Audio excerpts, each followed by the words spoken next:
নমস্কার বন্ধুরা, SB academic সেন্টারে প্রত্যেকটা ছাত্রছাত্রীকে স্বাগত। অনেক ছাত্রছাত্রী আমাকে প্রশ্ন জিজ্ঞেস করেছে যে স্যার ৩ আইন কি।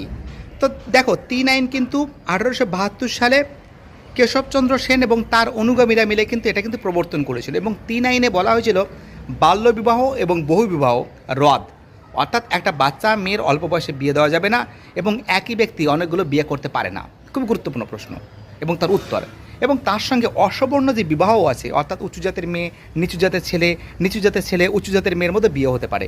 যদিও পরবর্তীকালে কিন্তু এই ৩ আইন কিন্তু পরবর্তীকালে যেটা প্রবর্তন করেছিল কেশবচন্দ্র সেন এবং তার অনুগামীরা, পরবর্তীকালে কিন্তু এটা কিন্তু ব্যর্থ হয়ে যায়। কারণটা কি বলো তো? কারণ কেশবচন্দ্র সেনের অল্প বয়স্ক মানে 14 বছরের মেয়েকে কিন্তু কুচবিহারের জমিদার পরিবারের সঙ্গে বিয়ে দেওয়া হয়, যার জন্য কিন্তু এই ব্রহ্ম সমাজ কিন্তু ভেঙে যায়।